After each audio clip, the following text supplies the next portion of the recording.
अस्सलाम वालेकुम जी, आप देख रहे हैं वॉइस ऑफ सियालकोट और मैं हूं नदीम गोरी। सुबह सवेरे से लेकर अब शहर के 4 बज चुके हैं। सारा दिन सारी रात हम लोग ऐसे ही फील्ड में रहे ताकि आपको अपडेट रख सके। तो अब सियालकोट में ऐसा बड़ा अपसेट हो चुका है कि हर कोई उसको सुनने के लिए बेताब नजर आ रहा है कि सियालकोट की 5 कौमी असम्बली के हलकों का और 10 सूबाई असम्बली के हलकों का क्या बना। तो क्या बना, हम मेरे साथ तो हाफिज मुबीन मौजूद हैं, हामिद कालू मौजूद हैं, दूसरे दोस्त भी मौजूद हैं, सारे दोस्त मेरे साथ मौजूद हैं। हम इनसे थोड़ी थोड़ी बात करते हैं और आप तक मुकम्मल अपडेट पहुंचाते हैं, कौन जीता, कहां से जीता, कितने वोट लेकर जीता और कौन सा बड़ा अपसेट हो गया, कौन मान रहा है, कौन नहीं मान रहा। पाकिस्तान मुस्लिम लीग नून अपना जश्न मनाने में मसरूफ है, जबकि पाकिस्तान तहरीक इंसाफ की जानिब से कहा जा रहा है कि हमारे पास 45 फार्म सारे के सारे जमा हो चुके हैं और हम 50,000 की लीड से ख्वाजा मोहम्मद आसिफ को शिकस्त दे चुके हैं। बाकी हलकों के हवाले से भी आप तक अपडेट पहुंचाते हैं। तो मुबीन भाई से बात करते हैं। हाफिज साहब, आप बताइएगा, आप क्या कहेंगे? सबसे पहले तो मुझे ये बताएं, NA-71 के हवाले से आप क्या कहेंगे, क्या हो गया यहाँ पे? NA-71 जो है, इसमें तरीका सबसे बड़ा सियासी तरीका सबसे बड़ा अपसेट हुआ है। 6 इलेक्शन जीतने वाले जो ख्वाजा मोहम्मद आसिफ थे वो इलेक्शन हार चुके हैं। हमारे पास इस वक्त जो है वो 253 45 फार्म्स 45 मौजूद हैं, फार्म्स मौजूद हैं। उन्होंने भेजे हैं, उस्मान डार ने भेजे हैं सारे उस्मान डार फार्म। ने भेजे हैं, बिल्कुल हमारे पास मौजूद जी है जी ना, जी जी। ठीक है। और उनके मुताबिक जो है वो 50,000 की लीड से रिहाना डार जीत लेकिन चुकी हाफिज हैं। साहब, ये आरओ ने रिजल्ट अनाउंस नहीं किया इसका, देखिए, ये क्या वजह हो गई आरओ है? के रिजल्ट अब अनाउंस करने से फर्क नहीं पड़ेगा। ये जो कुछ जुल्लू फेरना चाह रहे हैं मुतलका आरओ साहब, इनको ये यकीन दहानी करवाई गई हुई है कि इनको डीसी लगाया जाएगा अगर ये सीट जितवा देते हैं। जो शहर की सूरत हाल है वो आपके सामने थी, आपने सारा दिन रिपोर्टिंग की है, आपको पता है हर पोलिंग स्टेशन के ऊपर जो है बहुत वो बड़ा टर्नआउट था, बहुत बड़ा बहुत टर्नआउट था। बहुत। और लोग जो है वो सरेआम कह रहे थे कि हम पीटीआई को वोट दे रहे यस। हैं। तो उसके बाद अब सियालकोट शहर के किसी एक पोलिंग स्टेशन का मुझे बताएं जहां से ख्वाजा मोहम्मद आसिफ साहब जीते हो। कोई एक पोलिंग स्टेशन, हर जगह से हारे हैं। तो फिर हारने के बाद बड़े दिल से उनको अपनी हार कबूल एक्सेप्ट कर करनी लेना चाहिए। चाहिए। बिल्कुल। चले, ये तो हो गई NA-71 की बात। हमने आपको बताया कि NA-71 के अंदर 50,000 की लीड 50,000 वोटों से बर्तरी से रेहाना डार ने शिकस्त दे दी हाजा मोहम्मद आसिफ को। मतलब उनके मुताबिक जो 45 फार्म उन्होंने हमें दिखाए हैं। इसके साथ ही मुबीन साहब, एक और सीट थी सुबहानी की, अरमगान सुबहानी की, वो भी जीतते ही आ रहे हैं। वो सुना ही नहीं कभी आ रहे हो, सुना है वहां पे भी बड़ा अपसेट हो गया। वहाँ पे जो NA-70 का NA-70 में साहबजादा हामिद रजा साहब थे, हाफिज हामिद रजा जो मशहूर हैं, MLA भी थे। वो इस वक्त भारी अक्सरियत से इलेक्शन जीत रहे हैं और जहाँ से भी हमें उनके फॉर्म 45 आ रहे हैं, मेरे पास इस वक्त तकरीबन 200 से ज़ायद जो है ना वो फॉर्म 45 उनके आ चुके हैं। और अभी भी देखें, बच्चे हमारे वो कंपाइल कर रहे हैं जी जी सारा। जी जी। और उसके मुताबिक साहबजादा हामिद रजा इस वक्त 14,000 से ज़ायद की लीड के साथ जो है वो इलेक्शन जीत रहे हैं। मतलब ये और कंफर्म है कि वो भी ये सीट बिल्कुल निकाल बिल्कुल जाएंगे? कंफर्म है, हाँ जी बिल्कुल कंफर्म है। ये बल्कि हो क्या रहा है वैसे उल्टा नून लीग बरियो के साथ? बरादरान जो है उन्होंने दबे लफ्जों में अपनी हार कबूल कर ली है। उनके घर अभी कुछ देर पहले हम लोग गए थे, बिल्कुल वीरानी थी। और दूसरी तरफ साहबजादा हामिद रजा को गिरफ्तार कर लिया गया है आरओ ऑफिस के बाहर से। कोई कसूर नहीं था उनका, सिर्फ वो वहां पे आए थे अपना रिजल्ट लेने के लिए, उन्हें वहां से गिरफ्तार कर लिया मतलब गया है। इस दौर में अपना हक नहीं मांगना? हक नहीं मांगना ना भाई, वो आज तक तो यही था। अब इंशाल्लाह जो अच्छी खबरें आ रही हैं, बड़ी तादाद में जो है वो लोग जो जीते हैं इंशाल्लाह ताला, आप देखेंगे आने वाले दिनों में ये सारे जो है इंशाल्लाह अच्छा, मिलकर। हमने कौमी असम्बली की तो बात कर ली, सूबाई असम्बली की सीटें भी, 4 सूबाई सीटें इन असेंबली दोनों की हलकों में थी। इन दोनों हलकों की चारों सीटें हार चुके हैं ये। अच्छा, मुस्लिम लीग नून वो भी हार चुकी जी। है, मतलब और सूबाई असम्बली में भी ये विन कर अभी चुके तक हैं। इनके रिजल्ट आना बाकी हैं। सियालकोट शहर की जो दोनों सीटें थी, जैसे अरूबा डार, वो भी इस वक्त भारी बर्तरी के ऊपर है। मेयर काशिफ जो थे PP 47 के अंदर, जी जी। वो भी इस वक्त इतनी लीड ले चुके हैं कि नीचे से अब जो रिजल्ट आना बाकी है वो सारे के सारे भी दूसरे उम्मीदवार के हक में आए तो वो कवर नहीं हो सकेंगे लेकिन ये। ये लग नहीं रहा कि हाजा मोहम्मद आसिफ अपनी गलतियों की वजह से भी हारे हैं? मतलब एक नया कैंडिडेट बच्चा उठा के, वहां पे नया कैंडिडेट उठा के उन्होंने अपने साथ शामिल कर लिया, लोगों को गमो गुस्सा भी था। शायद मुस्लिम लीग नून ने ही उसको सपोर्ट नहीं किया और अपनी सीट से भी हाथ धो बैठे, जो हमारी कुछ इतलात है ऐसा भी उसके है? मुताबिक जो है वो तकरीबन आधी से ज़्यादा नून लीग ने उसको वोट नहीं दिया। फैसल इकराम को, जो PP 44 से हमारे उम्मीदवार थे, उनको वोट आधी से ज़्यादा नून लीग ने नहीं दिया। और एक और बात है कि ख्वाजा आसिफ साहब जो हैं वो बहुत ज़्यादा ओवर कॉन्फिडेंट थे। और दूसरा कुछ माजी की गलतियां जो है, हाफिज साहब बहुत बड़ा हर upset, चीज बहुत को, बड़ा हर upset। चीज को आप इस अपसेट को, हर चीज को आप माजी की गलतियों को, उनकी कमजोर कैंडिडेट को पीछे रख दें। सिर्फ लोगों ने खान से मोहब्बत, खान से वफा जो है ना वो दिखाई है इतनी बड़ी तादाद में। मैंने आज कई ऐसे खवातीन देखी जिन्होंने जिंदगी में कभी वोट नहीं था डाला, बल्कि आपको एक दो जब हम इकट्ठे थे जी जी जी जी वहां पे कुछ लोग ऐसे मिले, जी जी, फैमिलीज ऐसे ही मिली है, ऐसे ही है। जिन्होंने कभी जिंदगी में वोट नहीं डाला था। आज वो स्पेशल वोट डालने के लिए, कोई दूसरे शहरों, इस्लामाबाद से, कोई इटली से, यस, इटली से, मतलब मैं एक सियालकोट के ऐसे इलाके को जानता हूँ वहां पे 41 लोग कल की फ्लाइट से आए हैं और परसों वापस जा रहे हैं, सिर्फ वोट डालने के लिए आए थे, ठीक है, और बड़ी परसों वो बात, वापस जा रहे हैं, बड़ी बात है। ठीक है। तो ये एक जज्बा था लोगों के अंदर, लोग खान के साथ थे और लोगों ने अपना वो भरपूर अच्छा ये मोहब्बत तो का हो गई इजहार। दो हलकों की बात। अब हम अगर पसूर के हवाले से बात कर लें तो पसूर में भी कोई अपसेट नजर पसूर आया? में बिल्कुल अपसेट नजर आ रहा है। अली जाहिद जो है वो उनके मुकाबले से अमजद अली बाजवा बड़े कमजोर कैंडिडेट समझे जा रहे थे, लेकिन लोगों ने बड़ी मोहब्बत का इजहार किया उनके साथ। अब सूरत हाल इस वक्त ये हो चुकी है कि आरओ ऑफिस के अंदर इस वक्त उनको अंदर जाने नहीं दिया जा रहा।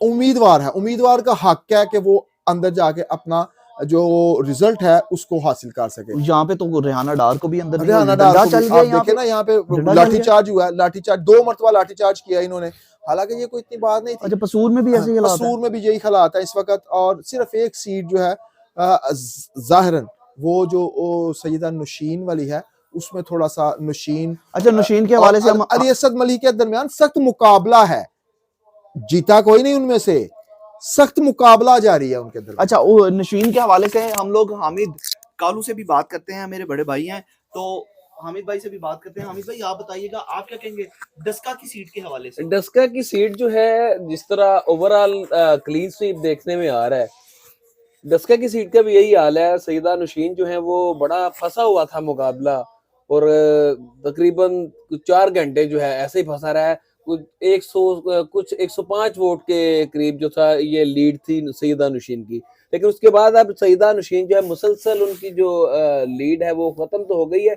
अब उनके जो मद्दे मुकाबले है अली असद मलिक, उनको भी कमजोर उम्मीदवार ही समझा जाता, क्योंकि एन 75 में वो बड़ी कोशिशों के बावजूद भी वो नहीं जीत पाए थे, और तब गवर्नमेंट भी पीटीआई की थी, बड़ा जोर लगा था। लेकिन इस बार मैं नहीं समझता कि ये वोट अली असद मलिक है, ये वोट उसी का है जिसको दूसरे इलाकों में वोट, दूसरे इलाकों में दिया गया है, इमरान खान का ही मतलब वोट है। उसी मोहब्बत में ये जो वोट है मैं समझता हूँ दिया गया है।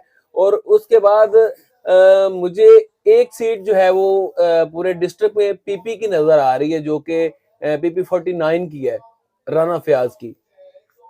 राना फयाज की जो सीट है वो नजर आ रहा है कि जो पाकिस्तान मुस्लिम लीग नून के जो उम्मीदवार है राना अफजल, वो जीते नहीं नजर आ रहे, ना ही उनके मुकाबले में पीटीआई को हमायत याफ्ता नजर आ रहा है। ये भी मुस्लिम लीग नून के ही हमायत याफ्ता थे, तो राना लेकिन फयाज इनको आपको टिकट नहीं लगता मिला था है, आपको इनको। लगता है राना फयाज वहां से विन कर हाँ जाएंगे? मुझे लगता है, मेरी असेसमेंट है, और आप देखेंगे कि वो वहां से वो जीतेंगे। अच्छा ये तो हो गए 3 से 4 हलके हमने इसको डिस्कस कर लिया, डस्का भी हो गया, पसूर भी हो गया, सियालकोट के भी 2 हलके हो गए।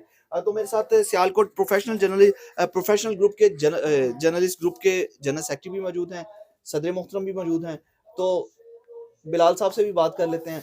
अच्छा बिलाल भाई आप बताएं कि क्या मामला, आप क्या देख रहे हैं, समड़ियाल की सीट को कैसे देख रहे हैं वहां पे? जी बिल्कुल, ये अगर ओवरऑल की जाए, इलेक्शन की बात की जाए, तो मैंने तकरीबन 4 5 6 जो इलेक्शन कवर किए हैं, तो मैंने पहली दफ़ा देखा है कि इतनी बड़ी तादाद जो है वो वोट कास्ट करने के लिए निकली है ख़वातीन। ये जैसे आप साहब ने बताया कि वो ख़वातीन बाहर निकली हैं जिसका तसव्वुर भी नहीं था किया जा सकता। इस तरह के लोग वहाँ से बाहर निकले हैं और अपना वोट कास्ट किया। लंबी लंबी लाइनें हमने देखी हैं, तकरीबन 60% से ऊपर जो है ना तो वो बिलाल भाई टर्नआउट रहा। ये तो टर्नआउट सब हमने देखा ही सुबह से हो रहा है, लेकिन हमने कभी सुना नहीं कि राणा शमीम अहमद खान अपने हल्के से कभी हारे हों। तो वो ये वहां वो पे भी इतना बड़ा अपसेट, यही मैं ख्वाजा बात मोहम्मद कर रहा आसिफ हूँ जैसा ही कि मुकाबला है वो भी। इस तरह अवाम निकली है कि आप सोच भी नहीं सकते। आपने भी सारा दिन कवर किया है, इतनी बड़ी तादाद में कभी भी आपने जो है ना वो इतनी बड़ी तादाद में लोगों को नहीं देखा वोट कास्ट करते हुए।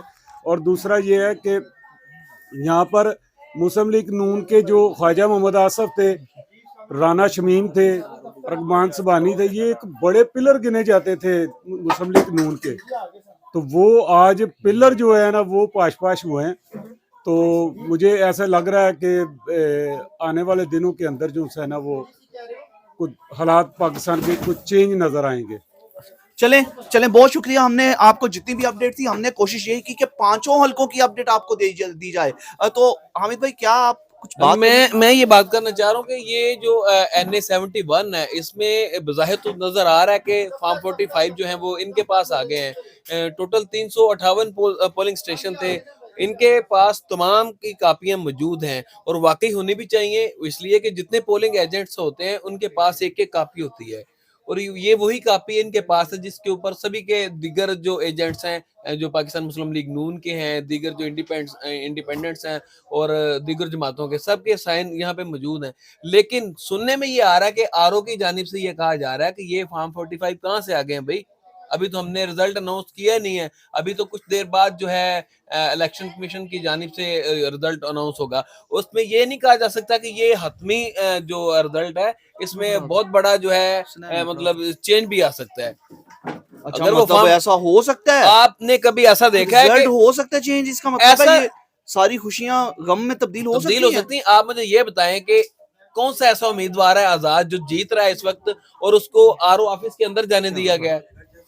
हालांकि उसका हक है कि वो वहां पे बैठे, वहां पे गिनती का सारा अमल देखे, वहां पे जितनी काउंटिंग है फार्म 45 की वो सारी देखे, उसको दिखाए जाए, उसके सामने रिजल्ट अनाउंस किया जाए। लेकिन यहाँ पे आपने देखा रेहाना इम्तियाजुद्दीन डार जो है वो कैसे यहाँ पे बेबसी की तस्वीर बनी नजर आई और ऑफिस के बाहर रूबा उमर डार जिसने कहा कि मेरे पूरा हीरा वाला जो पोलिंग स्टेशन है वहां पे 20 कापियां थी, एक कापी के अंदर 300 बैलेट पेपर है, 300 वोट है और जिनमें से सिर्फ 7 दी गई, उसको प्रिजाइडिंग अमला ने लिख के दिया कि 13 कापियां नहीं मिली। 13 कापियों का मतलब है कि 3900 वोट। एक पोलिंग स्टेशन से अगर 3900 वोट ही गायब हो गया, एक आपने और मैंने इकट्ठे एक वीडियो भी देखी जिसमें वो वोट किस तरह जो है वो उस बेल्ट बॉक्सेस में डाले जा रहे थे। क्या वो एक एक एक वोटर तो नहीं था ना, वो एक एक खातून थी, उसके हाथ में 10-10 20-20 वो डाल रही थी। ये सारी चीजें हैं, अगर इसके बावजूद भी अगर इस तरह का रिजल्ट है और उसके बाद भी आरओ की जानिब से अभी तक डिक्लेयर नहीं किया गया है, तो आप क्या समझते हैं क्या नहीं हो सकता? ओए होए होए, मुबीन भाई, ये तो लगता है कि खुशियां गम में तब्दील तो नहीं होने जा रही। नहीं, देखिए मेरे ख्याल में ऐसा नहीं मुमकिन होगा क्योंकि ये आरओ, बड़ा रेड अलर्ट है। हाँ रेड अलर्ट हो जाएगा। होता वैसे ऐसे ही रहा है माजी में। दूसरा नहीं, माजी को आप छोड़ें, ये दौर अब गुजर चुका है, वो माजी वाला वो दौर नहीं रहा। और दूसरा आप देख रहे हैं कि जो वहदतुल मुस्लिमीन के सरबराह हैं इमरान खान के इत्तेहादी अल्लामा नासिर अब्बास साहब, उनका भी एक ट्वीट आ गया है, उनका बयान भी आ गया है कि इस तरह की हरकत अब करने नहीं दी जाएगी। अब ये तो मुमकिन नहीं है कि मतलब 10-15 हज़ार वाला फ़र्क तो वो निकालना शायद मुमकिन हो आरओ के लिए, लेकिन ये इतनी बड़ी लीड हो चुकी है कि ये फॉर्म 45 जो है उनके ऊपर प्रिजाइडिंग ऑफिसर्स जो हैं उनके सिग्नेचर हैं, इनको तब्दील अब मुमकिन नहीं है ऐसा। और अगर ऐसा करेंगे तो इनको शदीद अवामी रद्द-ए-अमल का सामना करना पड़ेगा। तो ये मतलब आपको लगता है यहाँ पे तो खाना जल्दी शुरू हो जाएगी? लोग जिस तरह मुश्ताल हैं, तो ये लोग तो एक दूसरे को दस्ते जज्बाती गिरबान हैं, हो लोग जाएंगे। इस वक्त जज्बाती हैं, बिल्कुल मुश्तिल हैं। मेरा नहीं ख्याल, मैं ज़ाती तौर पे नहीं समझता। मतलब आपको लगता है ये जीत जीत ही है अब, बिल्कुल जीत इसको है भाई। अब बदल नहीं 3 सकते? पोलिंग स्टेशंस के ऊपर कितना कितना होगा? ज़्यादा से ज़्यादा 900 वोट पड़ जाएगा हाजी साहब को, 1000 पड़ जाएगा, 2000 पड़ जाएगा। वो 50,000 की लीड है, वो कवर नहीं होनी भाई अब। ये एक बिल्कुल सूरत-ए-हाल जो है अब वो यकीनी हो चुकी है कि वो इलेक्शन जीत चुकी है हरियाणा डार। चले जी, हम हमारी दुआ तो यही है कि अमन अमान की सूरत हाल बरकरार रहे और हमारा शहर खुशियों का गहवारा बन जाए, ताकि यहाँ पर कोई भी अमन अमान खराब ना हो। तो हम सब की दुआ भी यही है और ख्वाहिश भी यही है। तो फिलहाल देखते हैं क्या बनता है क्या नहीं बनता, क्या ये जीत बरकरार रहेगी या नहीं रहेगी, क्या इनकी खुशियाँ गम में तब्दील हो जाएंगी या खुशियाँ खुशियाँ ही रहेंगी। तो देखते हैं, अब तो ये वक्त ही बताएगा। फिलहाल इस स्टोरी से हम सब भाइयों को इजाजत दीजिए, अपना बहुत सा ख्याल रखिएगा और हमें दुआओं में याद रखिएगा। अल्लाह हाफिज। पाकिस्तान जिंदाबाद।